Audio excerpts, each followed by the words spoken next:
Hello to every member of our Eureka College community. I'm Shelley Schwanke, Director of Alumni Relations in the Ronald W. Reagan Society at Eureka College. Each year, I have the privilege of bringing forward the names of incredible members of our Eureka College community for consideration of honorary alumni status for our great alma mater here beneath the elms. This honor is not lightly given. The individuals who are given this status by the Board of Trustees are of the highest character and have shown unwavering commitment to Eureka through their time, talent, and treasure. It has been our tradition to honor these individuals at our annual Alumni Award Celebration dinner during Alumni Weekend each spring. The COVID-19 pandemic that hit last March changed all this. It was our hope to celebrate these individuals during homecoming this fall, but once again, the pandemic has made an in-person celebration an unsafe option. So, as with many events, we have gone virtual with this recognition. The good news is we have the opportunity to hear from these individuals directly in interviews in the links below. To see a listing of their accomplishments and commitment to Eureka College, I encourage you to visit our webpage at eureka.edu/alumni. You will see that they are most deserving of this honor. I hope you will enjoy getting to know these individuals and their commitment to Eureka College. Now, before we let you hear from our 2020 honorary alumni, Dr. Wright has some important business to attend to make this all official. Dr. Wright, I will hand it over to you. Thank you, Shelley.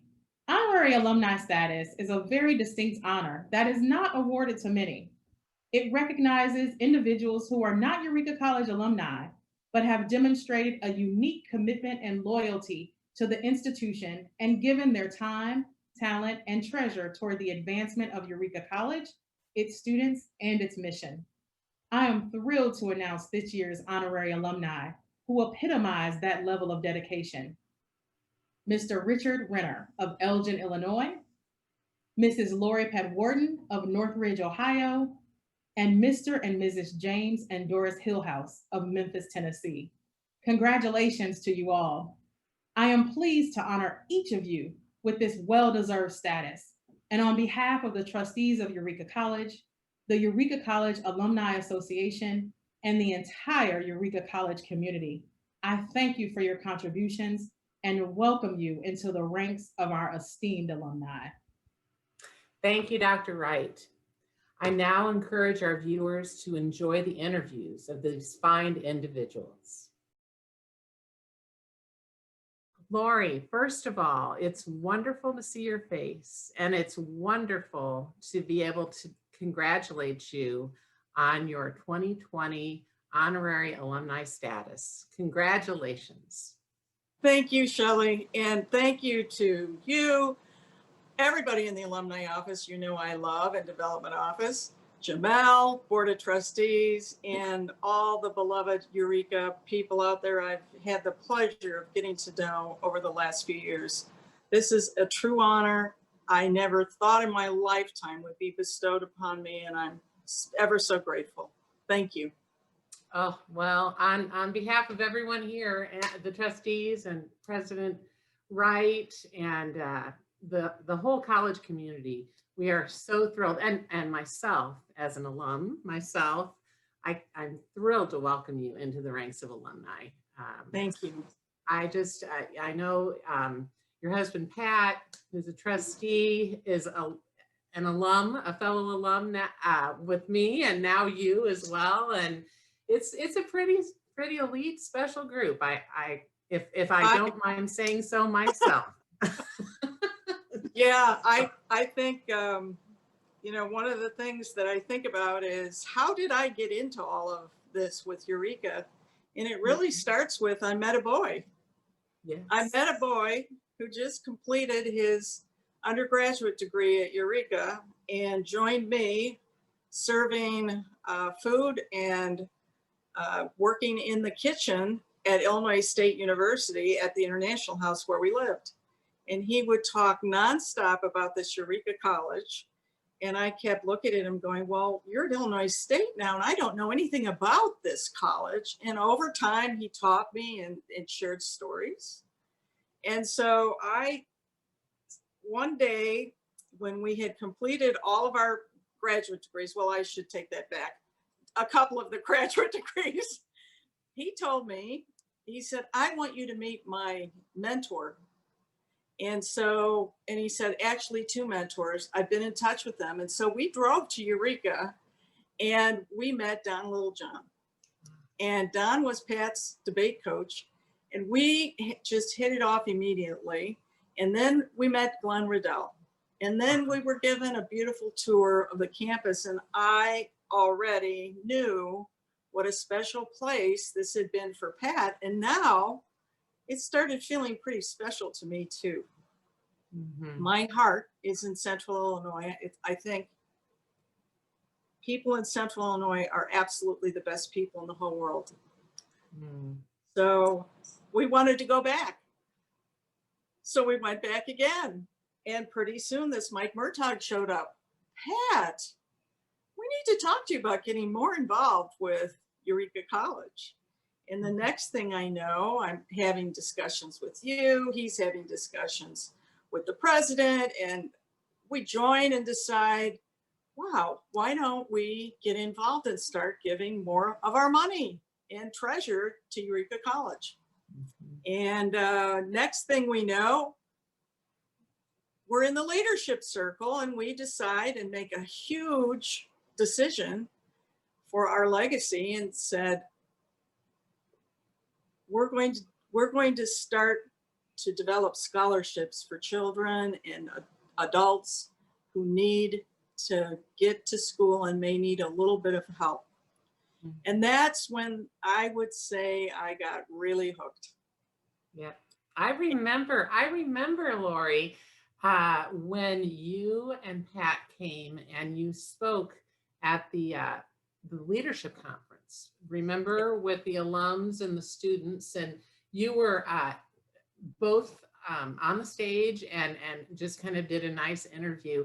And I have to tell you, I know that the room was just fell in love with you, the students and the alums that were present, and just seeing the relationship that you two share and the love that that extends to Eureka was just so heartwarming. And I think it was at that time that you and Pat did make, a commitment. Not only you had given up your time, we had spoken so many, times about the interview, the presentation, the leadership conference. So you had given a gift of your time and traveled here. And then you show up and you're like, well, we want to do more. We really want to show our investment. And it was just, I will never forget that. That was really very powerful, and for me to be a part of and to witness. So I just wanted to interject that. It's a great moment for me as well. Oh, that's phenomenal, because I had fallen in love. I just knew. I was very fortunate out of a family of 5 to go to a state university, which is what my father and mother had agreed upon that could be afforded. And my mother really wanted me to go to a liberal arts college like she did. And when I went to Eureka College, I said, this must have been what it was like for my mother.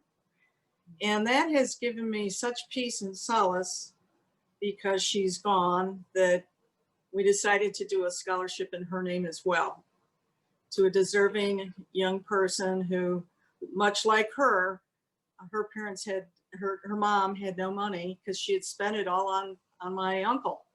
So I hope in heaven she's looking down on Eureka College fondly, knowing that we were thinking of her and of Eureka, because we really feel that education is going to build the world in many ways. Yes.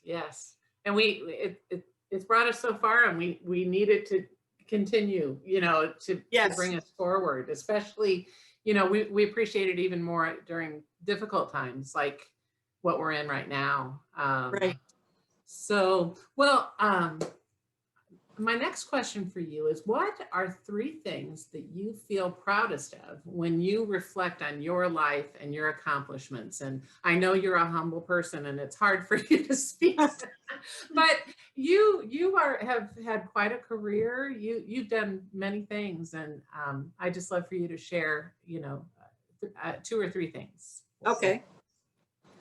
Well, I think the first thing that I'm the most proud of is a very strong partnership and marriage with my love, Pat, under the guidance of God. And together we make it work, but only with his help. Let's face it, when I was very young, I wrote a letter to God and told him what I wanted in a husband.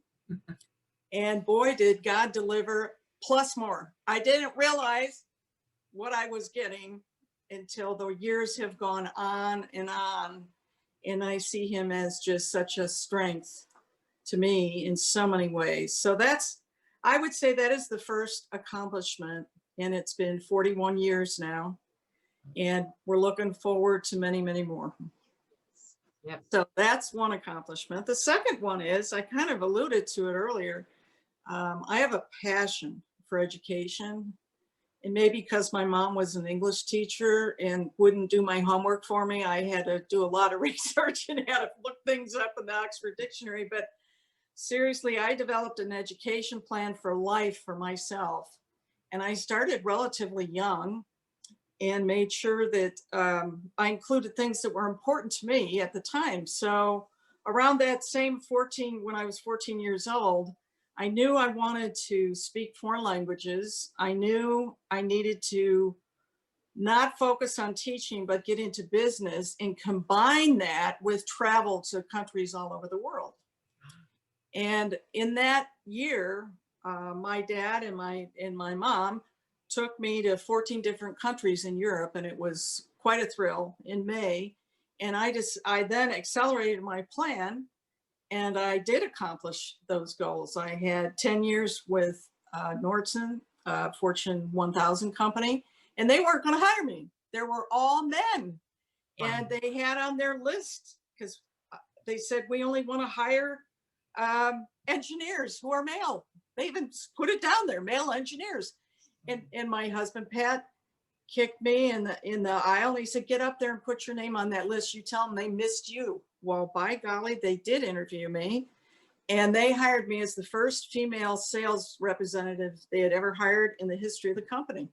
Wow. So that's that was wonderful. something. That And is something. And then the degree that I got is from Thunderbird. And my parents said, we're not going to pay for your master's degrees. You're on your own. So my dad co-signed a $12,000 loan for me. It was an accelerated program at the #1 international business school in the world, at the time known as Thunderbird. And I did it in a year. And I was with Pat, and we stayed together. And then, unbeknownst to me, after Nordson, I knew I had to move on. I went to IBM, and I had a wonderful career for 24 years. And not only had I traveled with Nordson overseas, I got to go to Japan and really neat places like that, but I was able to travel to, gosh, at least 7 countries that I can think of right now with IBM, speak the languages, love to relate to people, love people. So that also is an accomplishment that I'm pretty proud of, that I was able to draft, develop, continue to write up my life plan, and I made it happen. Yes. So that's really inspiring. That I can see that you have been able to work in your passion, and that seed of education, and that desire that your mother helped instill in you really not only gave you great joy and great purpose, but it's helped so many over the years too. So, yes. And he asked for 3, so I'm going to give you one more. Yes, please do. I beat cancer not only once, but twice. Way to go. And I am living more of a plant-based life with exercise, with yoga and meditation to keep my stress levels low, which I still have to work on. However, I'm working it. I've lost 70 pounds, maybe a little more. And my birthday present that my husband Pat gave to me last June was paying for a personal trainer, Jackie, who comes to our home and did until COVID. And she works with us on individual plans 3 times a week. And I am here to tell you, I'm a lot stronger physically. And I feel I'm on a path to really go to the goal where I want to be. And I wouldn't have been able to do that if I didn't beat cancer. Yes, I beat cancer. Yes, you did. I know. That is so wonderful. And look at how you took something that was so, I mean, that's a devastating word to get from your doctor, and then to get it twice. And look at how you've turned it around in your life. And It was actually a blessing. It was a blessing in disguise. Yes, yes. Well, you look fantastic. I meant to tell you that right off the bat when we got on here, but you just, the health, you're glowing with health. And once again, we're doing this during a very difficult year. The pandemic has affected us all. Right. And I think though that it, much like, other challenges in our lives, it makes us dig in and dig deep and appreciate all the good things in our life. Correct. Even more. And those are wonderful accomplishments that you should be very proud of, and they're inspiring to so many of us. I mean, I'm right there with you, Lori, and your words are inspiring me right now. So Good. I appreciate that. So we may have covered this a little bit, but feel free to say it again. What was your first and now your lasting impression of Eureka? My first impression was, and this happened essentially when we started getting more engaged with the students and some of the work that Pat was doing with Dave Arnold, who was president at the time, and Jamel was in a strategic role. Yes. I noticed something that really impressed me.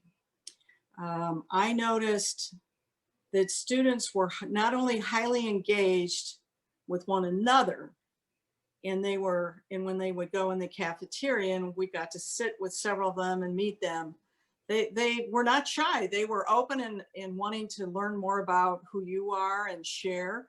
But the other thing that I saw that was really exciting, I saw the staff and a lot of, the people in like Jamel and some of the other executives sit with other faculty and staff and share the day and just share the time and always say hello to students and students saying hello to them. I've never seen that before. I never have. And I said, this is healthy. And then when I would see things with you and Teresa, when you're doing 9,000 things, I would say, just give me one thing to do. You can do the other 899, but I want to help you. And I decided that every time I go to the campus, I want to help somebody and compliment somebody and help them realize that they can do something more in their lives to improve a situation. I have spent countless hours with faculty, a lot of staff people. These are real people who are wonderful, and we've shared emails and recipes and how did you do this? And I've never had that experience with a group of people that's more like an extended family, but yet very professional in what they do. That was exciting for me. And I wanted to be part of it, and I craved it. We brought our family from India to see where their Pat went to school. They wanted to see the schools he went to. And I'll never forget Dave Arnold and Mike come running down the stairs from the admin building, meet us at the Reagan Peace Garden, and talk with each of them so kindly and nicely, and then give each of them a box of Jelly Bellies and another small little gift. And then they got to see the campus. Where in the world would you get that kind of reception? I'm hooked. It was very impressive, and it was very meaningful to all of them, to the point where they still talk about it. Wow, that's wonderful. I will agree with you 100%. The warmth and the friendliness of the campus, Yeah. and the people here, it does hook you. Once you set foot on this campus, if you don't walk away feeling welcomed and appreciated, and like you want to be a little part of it, I don't know how you can walk away and not feel that way. Correct.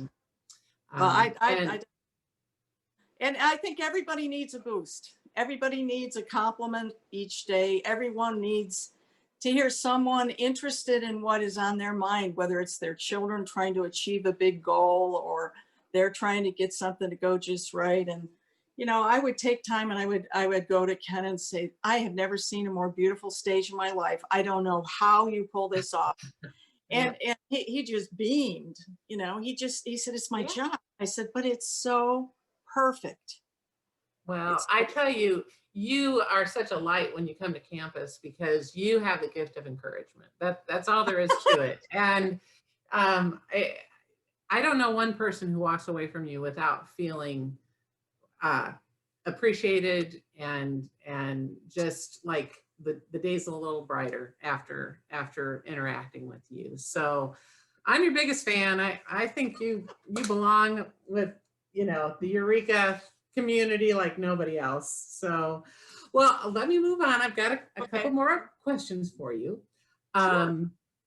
Let's see. Why and how do you remain engaged with Eureka, and why do you support it?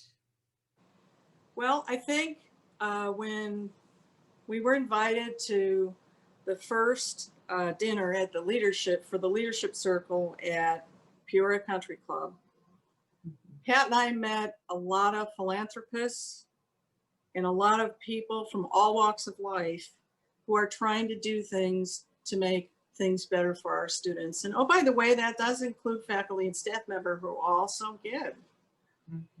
And that encouraged me to know that there's such good-hearted people. And I crave going to that, to meet all those people again.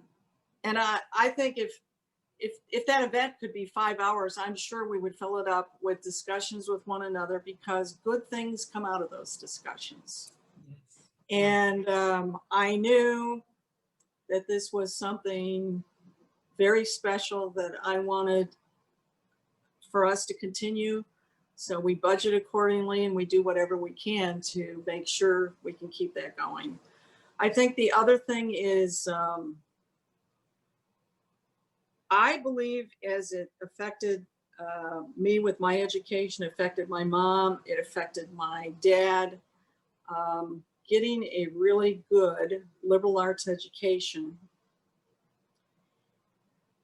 is truly the way I see us in the world being able to integrate better with other cultures, integrate better with different people who have different ages. It provides an open-mindedness to the world that I think Eureka is trying to do with all of their students, and engage students in activities that are outside their not only comfort zone, but provide them opportunities to become leaders. And even if it's a small thing, they know they can grow that skill. Yes. You're extremely involved with the Reagan Society, which I think is a feather in Eureka's cap. Not only you running it, but you're doing a wonderful job. And we have been fortunate to meet some of the young students in that program. And they have our business card, our retirement card, but they can call us anytime. We've contacted them with information.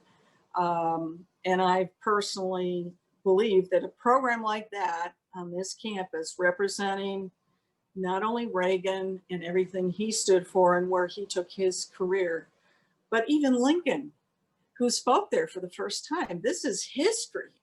I mean, it's a corner of history. And then you go to the Peace Garden with Gorbachev. Who would have thought a little guy from Dixon, Illinois would be able to expand his reference points on a global basis? He changed US history. He changed global history. And I've been behind the Iron Curtain as a 14-year-old and saw what that was like. And I've been behind Open Berlin, seeing a totally different place that's vibrant. And that's just one small piece of that world. I just think that we will remain engaged with Eureka as long as we possibly can, and add on additional responsibilities when we offer. And frankly, this year's been such a unique year with the pandemic, and all of you have been working 5 times harder than ever. And it's been kind of hard for me to say, well, what can we do sitting where we are, because they're just barely going in the office and working so hard. But hopefully that's all going to be better next fall and next summer. But just know that we want to be part of that, and we want to come back on campus and do more things. Wow, we just can't wait to have you back. And we know, better times are ahead. We're just gonna forge through, and the relationships that we have with you and our alumni and friends are really sustaining us now. It's when you invest in each other, it's just a natural reciprocal relationship. And so we appreciate that. What do you wish people knew and valued the most about Eureka College? I think a few things. I think one thing that is so special, I'm having a hard time coming with words. The Ivy ceremony at graduation is enough emotion for a whole year, because you see several things. You see first generation students and their families so excited that their child has graduated from this esteemed college. You see other families who may have had other people in the family, and this has become a legacy for them. You see people, I was fortunate, the one I went to, I was in between, you were nearby, but I was between Teresa and Jill, and I saw the tears in their eyes when students that had worked in your offices came by, and they stood up and hugged those students and wished them the very best, and it was meant from the heart. That really touched me. And then to see that Ivy ceremony, I just thought the whole experience is something very unique to Eureka.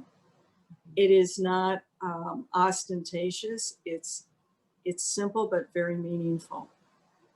So I wish people knew that if they put their child, or if they're an adult and they want to continue their education, to go through that ceremony is something they will never forget their whole life. That's one thing. The second thing is, frankly, the whole relationship to the Reagan family is still alive and well, and they're very supportive of the college. I can't think of any of the other colleges that are called presidential colleges. This is very, very unique to Illinois, and really should be a feather in Illinois' cap, and realize we have something very special here. We need to keep going and need it to flourish. So I wish I could go back to college and start at Eureka, because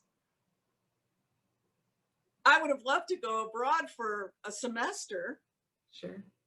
As part of my tuition. Mhm. And to me, that would be just the most phenomenal thing. And Mhm. I think it's phenomenal. And also to be able to have internships that are part of how and why you graduate. They're part of what we'll call your DNA education and footprint that becomes you. Mhm. And I have worked as a manager at IBM, and I've also been an executive at IBM.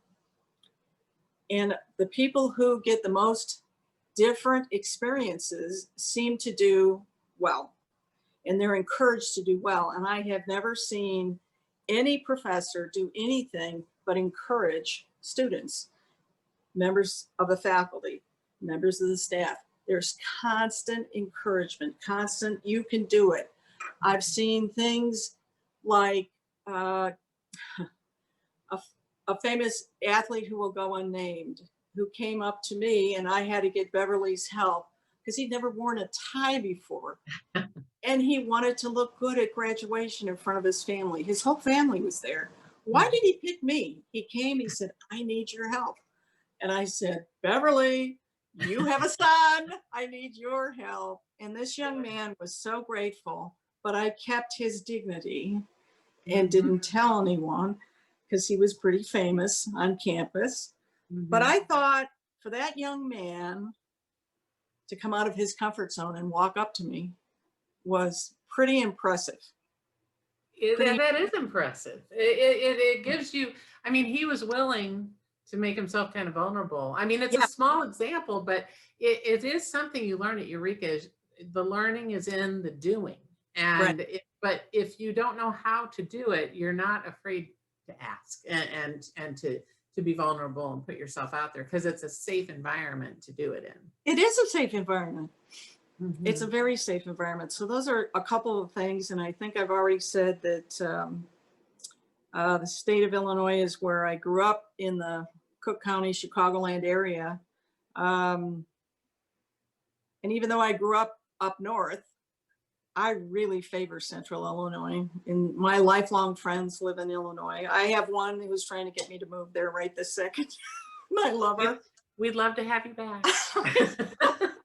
So, um, it's oh, it's something. If I had an opportunity and I were anywhere in this country, I think Eureka College might be a real good fit for a child that's going to be pretty well-rounded individual when it's all said and done.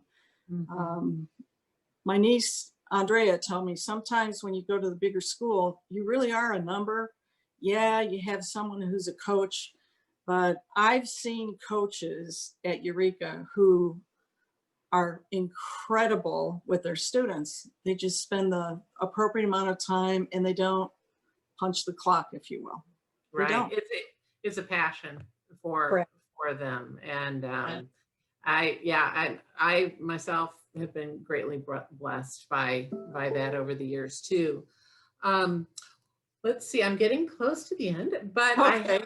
what is the best advice you've ever received and who gave Ah, it to you? okay. I think the best advice I ever received was um, it sounds simple, but it's not that simple. Um, please go and get as much education as you can because the more you learn, the more you grow. And that college education was really important to me. And when I had to co-sign a $12,000 loan with my dad, I know that I had to pay for all of that myself. I also knew that was some of the best advice that I received was to go after it and do it. Um, I think that's probably it, other than, and I give credit to my mother for this, and it has helped me in life, especially now. Um, walk a mile in the other person's shoe. Mhm. And when you look at that, all of a sudden, circumstances and not knowing what's going on in that person's home, in their life, and their family. We need to be much kinder to people and not be judgmental. And I think our society has become extremely judgmental, and I want to see that stopped. I really feel if everyone could live like the people live in Central Illinois, this world would be a much better place. And Well, you know, I'm a fan of the Midwest. I and know, so- but Pat and I have been to 45 countries wow. together or combined. And we found people in Kenya to be very much like Central Illinois people, very open. They'll give the shirt off their back. They're wonderful people. However, I really think if we all started acting like that and not judging and listening and trying to walk in their shoes, I believe better things are ahead for us as a country and as a nation and as a people. I agree. So- I agree. That's very, very good advice.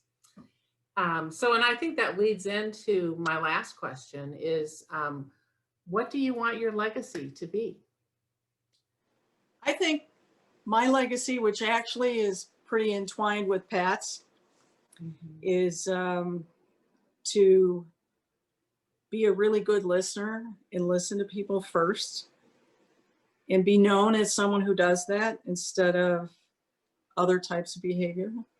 I also think giving as much as we can give to others. We want education to be, that is the cornerstone of our legacy in our givings, but we also have set up many other charitables that we believe strongly in and that we're helping. And we'd like to be remembered for some of that because it's important to keep giving when you can give no more sometimes. And just like, I think as life goes on, I used to laugh when I would hear this, that your grandparents, when they grew up, had 1% of the information, 1% of the information in a year that we get in a day. And I think about that and I say, how do we work as people without having all that clutter get in the way, right? Right. So, and I guess the other thing that I would like to be known for is a catalyst for change. The world goes on and it changes, and I may not like the same music and I may not like things that are happening in the media that don't make sense to me. However, we're in a global world now, and I can talk to my nephews and nieces in India about all sorts of subjects that just 4 years ago, they had no idea what I was talking about. So if we become catalysts of change and open-minded and appreciate the diversity of our globe and accept others for what they contribute, I think we can all be a lot kinder to other people. And I would like to be kind and be known as someone who is kind to others and help others. Well, I think you're well on your way of having that legacy established, Lori. You truly have been an incredible friend to me, an encourager to me. And I just want to congratulate you again on your 2020 alumni status. I'd love to see. Yes, I was hoping that you would show. Yes. Beautiful, beautiful. Yes, yes, yes. And I look forward to seeing that medallion on you when you come to campus and when we can all celebrate in person. I truly promise. do. Good. I will put it on my packing list. I will definitely bring it. Okay, all right.